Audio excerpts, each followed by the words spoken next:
नमस्कार दोस्तों, स्वागत है आप सबका हमारे हिंदी ज्ञान बोध चैनल में। दोस्तों हम 1000 प्रश्नोत्तरी की सीरीज कर रहे थे एग्ज़ाम तक। तो आपके एग्ज़ाम की डेट शीट आ चुकी है। 12 दिसंबर को आपका एग्ज़ाम रहने वाला है हिंदी का।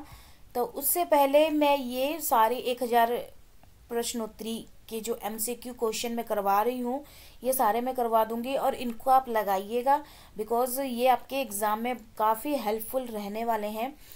तो पहली बार हमारे इस वीडियो को जो देख रहे हैं, वीडियो को देखने से पहले ही वीडियो को लाइक कर दीजिए ज़रूर से ज़रूर, और चैनल को सब्सक्राइब कर लीजिएगा, बेल आइकन प्रेस करिएगा ज़रूर, ताकि आपको जितनी भी वीडियो मैं लेकर आऊँ आपको सारी वीडियो टाइम टू टाइम मिल जाए। और शेयर करिएगा अपने फ्रेंड्स के साथ। तो 50 प्रश्न कल के वीडियो में कर लिए थे, तो आज के वीडियो में हम 51 से 100 प्रश्न करेंगे, यानी 50 प्रश्न आज के वीडियो में भी करेंगे। तो ज़्यादा समय बर्बाद ना करते हुए हम इस सीरीज़ को शुरू करते हैं। तो आपके सामने है प्रश्न। निम्नलिखित पंक्तियों को उनके अष्टछाप भक्त कवियों के साथ सुमेलित करना है आपने।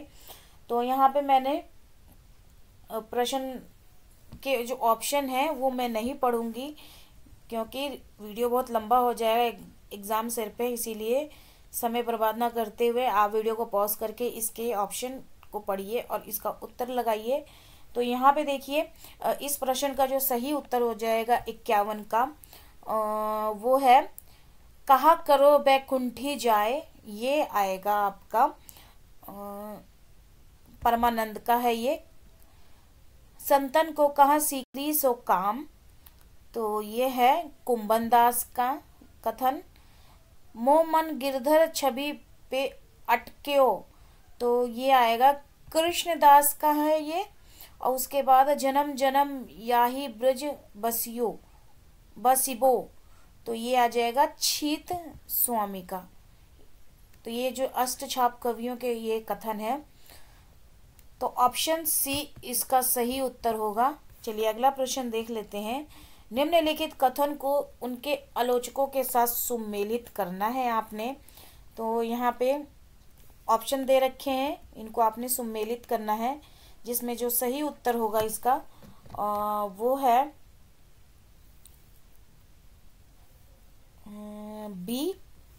बी ऑप्शन सही उत्तर होगा, जिसमें भक्ति धर्म की रसात्मक अनुभूति है। ये रामचंद्र शुक्ल जी का है ये कथन। कविता कृति है, भाव या विचार नहीं। तो ये नागेंद्र का है कथन। उसके बाद कविता अंतर जगत की वाणी है। ये है शांति प्रिय द्विवेदी का कथन। कविता वागर्थ का मिथुन है। तो ये है अशोक बाजपेयी जी का। तो ऑप्शन बी इसका सही उत्तर होगा। अगला प्रश्न है सुमेलन से, जिसमें राष्ट्रीय कविताओं को उनके रचयिताओं के साथ सुमेलित करना है। और इसका जो सही उत्तर होगा ध्वज वंदना। ध्वज वंदना किसकी है? राष्ट्रीय कविता ये मैथिली शरण गुप्त की है। और 15 अगस्त 1947 ये है सुमित्रा नंदन पंत की। 15 अगस्त ये है 15 अगस्त ये है गिरिराज कुमार माथुर की। जनवरी 26 ये है आगे की। तो इस तरह ये इस प्रश्न का सही उत्तर हो जाएगा ऑप्शन ए। ऑप्शन ए होगा। यहाँ पे थोड़ा सा लकीर खींचने में मिस्टेक हो गया, क्योंकि लैपटॉप में इस तरह से स्क्रॉल नहीं कर पाती हूँ मैं जल्दी ज़्यादा अच्छे से। तो आप ध्यान से देखिएगा। व्रज वंदना जो है ये मैथिली शरण गुप्त की है, 15 अगस्त 1947। ये है सुमित्रा नंदन पंत की, 15 अगस्त।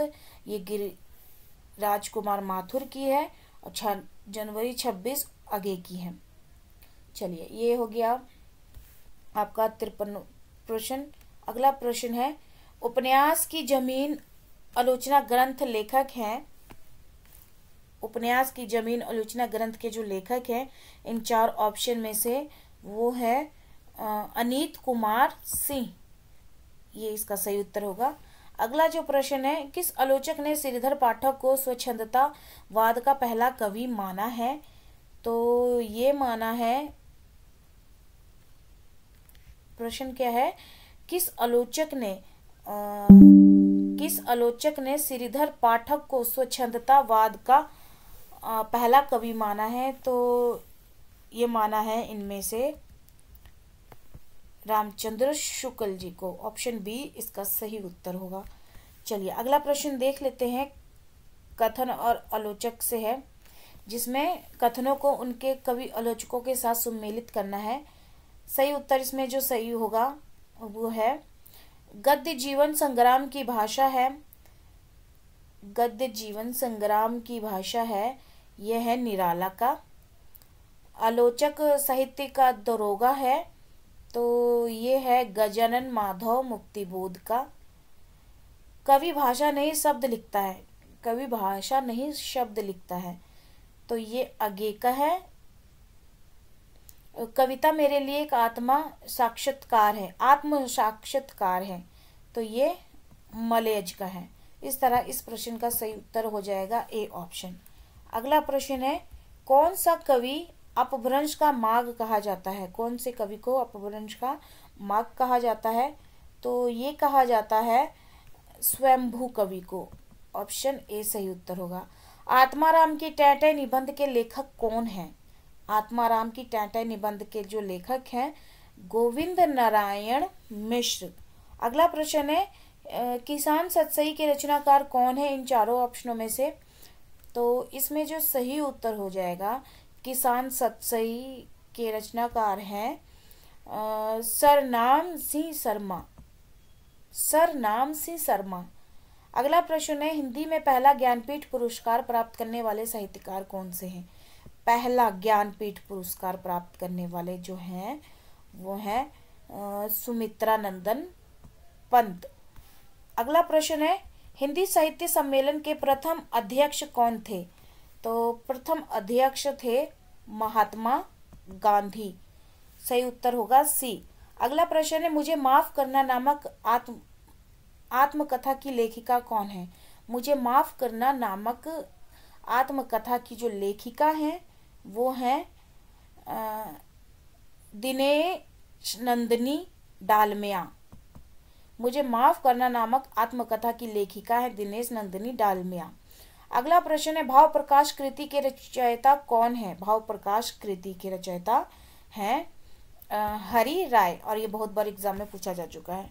अगला प्रश्न है, कौन सा नाथ पूर्ण भगत नाम से प्रसिद्ध है? तो ये है चौरंगी नाथ। पूर्ण भगत नाम से प्रसिद्ध है चौरंगी नाथ। निम्नलिखित में से कौन सी अपभ्रंश कृति नहीं है? अपभ्रंश कृति आपने बतानी है जो नहीं है। नीचे ऑप्शन दे रखे हैं जिसमें सही उत्तर हो जाएगा वो है अपभ्रंश कृति जो नहीं है वो है पृथ्वीराज रासो। चलिए अगला प्रश्न है, प्रथम भक्त कवित्री कौन है? प्रथम भक्त कवित्री जो है वो है अंडाल। बोधि चर्यावतार ग्रंथ के रचनाकार कौन है? बोधि अवतार ग्रंथ के जो रचनाकार हैं वो हैं भूसुकपा। सही होगा इसका सही उत्तर। बाजार में गुड़िया कहानी संग्रह किसका है? बाजार में गुड़िया कहानी संग्रह किसका है? तो ये आ जाएगा डॉक्टर सितेश आलोक का। डॉक्टर सितेश आलोक का ये कहानी संग्रह है बाजार में गुड़िया। इसी तरह से अपभ्रंश हिंदी की अशस्त्र प्राण धारा है, यह कथन किसका है? तो ये कथन है हजारी प्रसाद द्विवेदी जी का। ऑप्शन सी इस प्रश्न का सही उत्तर होगा। अगला प्रश्न है, निम्न कवि अष्टछाप कवियों में सम्मिलित जो नहीं है, निम्न कवि जो अष्टछाप कवियों में सम्मिलित नहीं है वो हैं सुंदरदास। सुंदरदास इसका सही उत्तर होगा। अगला प्रश्न है, कौन सा कवि कलिकाल का वाल्मीकि कहा जाता है? कलिकाल का वाल्मीकि कहा जाता है किस कवि को? तो ये कहा जाता है कलिकाल का वाल्मीकि तुलसीदास जी को। चलिए अगला प्रश्न देख लेते हैं। ऑल इंडिया रेडियो से प्रसारित होने वाला हिंदी का पहला ध्वनि नाटक कौन है? तो पहला ध्वनि नाटक जो है वो है राधा कृष्ण। ऑप्शन डी इसका सही उत्तर हो जाएगा। अगला प्रश्न है, निम्नलिखित आलोचक साहित्य के डिटेक्टर कहा जाता है किन्हें? साहित्य का डिटेक्टर किसे कहा जाता है? तो ये कहा जाता है महावीर प्रसाद द्विवेदी जी को। महावीर प्रसाद द्विवेदी जी को। तो देखिए इसी तरह से कंफ्यूज किया जाता है द्विवेदी देके। अगला प्रश्न है, निम्न उपन्यास राजेंद्र अवस्थी द्वारा रचित जो नहीं है। निम्न उपन्यास, यहाँ पे 4 उपन्यास दिए हैं और इसमें से बताना है कि राजेंद्र अवस्थी द्वारा जो रचित नहीं है तो वो है जल तरंग। जल तरंग ये राजेंद्र अवस्थी की नहीं है, ये शैल मटियानी की है। तो ये आप ध्यान रखिएगा, एग्जाम में भी इसी तरह से प्रश्न पूछे जाते हैं। प्रेमचंद्र पर पहली आलोचना पुस्तक लिखने वाले आलोचक कौन है? प्रेमचंद्र पर पहली आलोचना पुस्तक लिखने वाले आलोचक हैं डॉक्टर इंद्रनाथ मदान। ये ऑप्शन होगा सही। अगला है, निम्न कौन सा वीर काव्य के कवि नहीं है? ये इनमें से जो वीर काव्य के जो कवि नहीं है, ये 4 ऑप्शन में से वो है वीर काव्य के कवि जो नहीं है दीनदयाल गिरी। दीनदयाल गिरी हैं। अगला जो प्रश्न है, निम्नलिखित प्रकाशन वर्ष के अनुसार शांतिप्रिय द्विवेदी के इन आलोचना ग्रंथों का सही अनुक्रम बताना है। यहाँ पे लिखे हुए हैं, इसका आपने सही बताना है, जिसमें जो सही उत्तर इसका हो जाएगा वो है ऑप्शन ए, जिसमें हमारे साहित्य निर्माता ये है 1935। हमारे साहित्य निर्माता 1935 की है। कवि और काव्य 1936 की है। संचारणी 1939 की है। और युग और साहित्य ये 1940 की है। किसके हैं? ये सारे हैं शांति प्रिय द्विवेदी जी के, और इनके आपको सन याद होने चाहिए सारे आलोचना ग्रंथों के। चलिए अगला देख लेते हैं, हिंदी की पहली बाल पत्रिका कौन सी है? हिंदी की पहली बाल पत्रिका तो ये है बाल बोधनी, और ये भी एग्जाम में पूछे जा चुके हैं। चलो अब हम लोग चले कथन प्रसाद के निम्न नाटक का समापन वाक्य है। किस नाटक का ये समापन वाक्य है? चलो अब हम लोग चले, तो ये है चंद्रगुप्त का। ऑप्शन सी इसका सही उत्तर होगा। अगला है, कहाँ करुणानिधि केशव सोए, इस कथन भारतेंदु के किस नाटक का है? ये जो कथन है कहाँ करुणानिधि केशव सोए भारतेंदु के किस नाटक का है? तो ये जो कथन है ये कथन है नील देवी नाटक का। अगला प्रश्न है, हिंदी के निम्न लेखक ने रूसी साहित्यकार चेखव का इंटरव्यू लिखा है। हिंदी के निम्न लेखक ने रूसी साहित्यकार चेखव का इंटरव्यू लिखा है। रूसी साहित्यकार चेखव का इंटरव्यू इनमें से किस हिंदी लेखक ने लिखा है? तो ये लिखा है राजेंद्र यादव ने। ऑप्शन ए सही होगा। अगला प्रश्न है, दिनकर की कौन सी काव्य कृति बेतालिक का जागरण गान कहा जाता है? बेतालिक का जागरण गान कहा जाता है किस दिनकर की कौन सी काव्य कृति को? तो ये कहा जाता है हुंकार को। ऑप्शन डी इसका सही उत्तर होगा। अगला प्रश्न है यहाँ पे, प्रकाशन वर्ष के अनुसार निम्नलिखित हिंदी उपन्यासों का सही अनुक्रम बताना है आपने, जिसमें यहाँ ऑप्शन दे रखे हैं और इसका जो सही उत्तर हो जाएगा वो है ऑप्शन सी। ऑप्शन सी इसका सही उत्तर होगा, जिसमें रुकोगी नहीं राधिका 1967 की है और आपका बंटी 1971 की है। नरक दर नरक 1975 की है। जिंदगी नामा 1979 की है। तो ये इसका ऑप्शन है और इनके सन है, ध्यान रखिएगा, एग्जाम में बहुत बार ये पूछे गए हैं। अब कृतियों को उनकी विधाओं के साथ सुमेलित करना है। अब यहाँ पे ऑप्शन दे रखे हैं, इनको आपने सही लगाना है, जिसमें जो सही उत्तर इसका हो जाएगा वह है ऑप्शन ए। एकलव्य के नोट्स जो हैं, एकलव्य के नोट्स ये किस विधा से है, तो ये एक रिपोर्ताज है। कलम का सिपाही तो ये एक जीवनी है।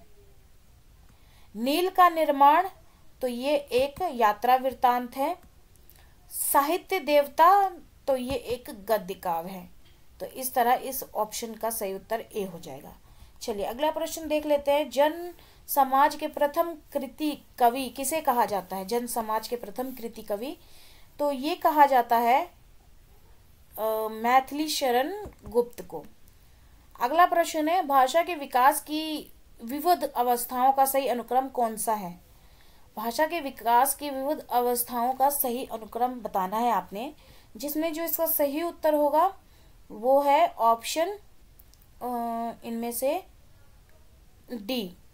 ऑप्शन डी सही उत्तर होगा, जिसमें विच्छेद अवस्था, उसके बाद संयोग अवस्था, विकृति अवस्था, वियोग अवस्था, ये भाषा के विकास की विविध अवस्था है, जिसमें इसका डी ऑप्शन सही होगा। चलिए अगला प्रश्न देख लेते हैं। निम्न में से जैन कवि का नवांग वृत्तिकार कहा जाता है। जैन कवि को नवांग वृत्तकार कहा जाता है। इनमें से अभय देव सूर्य को। अगला है, हिंदी में प्रगतिवाद पर पहला लेख किसने लिखा है? प्रगतिवाद पर पहला लेख हिंदी में किसने लिखा है? तो ये लिखा है शिवदान सिंह चौहान ने हिंदी में प्रगतिवाद पर पहला लेख लिखा है। उसके बाद है अगला, रस सूत्र के प्रथम व्याख्याकार किसे माना जाता है? तो ये माना जाता है भट्ट लोलट को। अगला है, दोहा कोश ग्रंथ के रचयिता कौन है? दोहा कोश ग्रंथ के जो रचयिता हैं वो है सरहपा। सरहपा इस प्रश्न का सही उत्तर होगा। अगला प्रश्न है, निम्न विनोद कुमार शुक्ल का एकमात्र उपन्यास कौन सा है? निम्न विनोद कुमार शुक्ल का एकमात्र उपन्यास कौन सा है वो आपने देख के बताना है।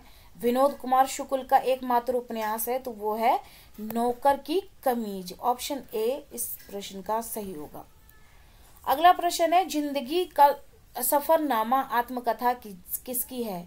जिंदगी का सफरनामा आत्मकथा ये है रामदरस मिश्र की। अगला है, निम्न कौन सा तार सप्तक कवि नहीं है? इनमें से आपने बताना है, 4 ऑप्शन दिए हैं, इसमें से तार सप्तक के जो कवि नहीं हैं वो हैं भवानी प्रसाद मिश्र। चारों के चारों तार सप्तक के कवि आपको याद होने चाहिए एक सीक्वेंस में, क्योंकि एग्जाम में पूछे जाते हैं इनके अनुक्रम, क्योंकि यहाँ पे सन के साथ, इनके बर्थ के साथ इनका अनुक्रम भी आपको याद होना चाहिए, और इन कौन कौन से कवि हैं किस सप्तक के। और तार सप्तक के कवियों को याद करने की ट्रिक भी मैंने अपने चैनल पे बताई हुई है, अगर आपने देखना है तो देख सकते हैं, प्लेलिस्ट है इम्पोर्टेंट टॉपिक करके। अगला जो प्रश्न बनता है, नागा अर्जुन ने भस्मांकुर काव्य कृति कौन से छंद में लिखी है? नागा अर्जुन ने भस्मांकुर काव्य कृति कौन से छंद में लिखी है? तो ये लिखी है 12वें छंद में। भस्मांकुर काव्य कृति 12वें छंद में लिखी है। अगला जो प्रश्न है, हिंदी का पहला व्याकरण लेखक कौन माना जाता है? व्याकरण लेखक किसे माना जाता है? तो ये माना जाता है कामता प्रसाद गुरु को। अगला जो प्रश्न है, प्रकाशन वर्ष के अनुसार हजारी प्रसाद द्विवेदी के उपन्यासों का अनुक्रम बताना है आपने, जिसमें जो सही उत्तर होगा वो है ए, जिसमें बाणभट्ट की आत्मकथा 1946 की है, चारूचंद्र लेख 1963 की है, पुनर्नवा 1973 की है, अनामदास का पोथा 1976 की है। उसके बाद अगला प्रश्न है, भारतेंदु पत्रिका के संपादक कौन थे? भारतेंदु पत्रिका के संपादक जो थे वो हैं राधाचरण गोस्वामी। ऑप्शन बी सही होगा उत्तर। अगला जो प्रश्न है, अखिल भारतीय प्रगतिशील लेखक संघ के अंतिम अधिवेशन के महासचिव कौन थे इन चारों ऑप्शनों में से? तो ये थे कृष्णचंद्र। इसमें कृष्णचंद्र गलत लिखा है, कृष्णचंद्र यहाँ पे इसका सही उत्तर होगा, लेकिन यहाँ पे कृष्ण गलत लिखा है, टाइपिंग मिस्टेक हो गई है। हिंदी की पहली पत्रकार किसे मानी जाती है? इन चारों ऑप्शनों में से हिंदी की पहली महिला पत्रकार किसे माना जाता है? तो ये माना जाता है हेमंत कुमारी चौधरी को। ऑप्शन बी सही उत्तर होगा। अगला जो प्रश्न है, निम्न कौन सी व्यंग कृति अमृत राय ने नहीं लिखी है? ध्यान से पढ़िए ऑप्शन प्रश्नों को। अमृत राय ने नहीं लिखी है व्यंग कृति इन चारों ऑप्शनों में से, तो वो हो जाएगा सोने का दांत। सोने का दांत अमृत राय की ये व्यंग कृति नहीं है। तो ये थे आज के 50 प्रश्न। कैसे लगे वीडियो के कमेंट सेक्शन में कमेंट करके अपनी फीडबैक जरूर दीजिएगा। और अगर आप हमारे टेलीग्राम चैनल और व्हाट्सएप ग्रुप के साथ जुड़ना चाहते हैं तो वहाँ भी आप जुड़ सकते हैं। वहाँ पे प्रश्न मैं कराती हूँ, साथ ही अपडेट देती रहती हूँ। इसी तरह की अपडेट और क्वेश्चन देखने के लिए आप जुड़ जाइएगा टेलीग्राम चैनल और व्हाट्सएप ग्रुप के साथ। और इसी तरह की सीरीज़ अगर आप लगाना चाहते हैं 50-50 मॉक टेस्ट की प्रतिदिन एग्ज़ाम तक, तो वीडियो को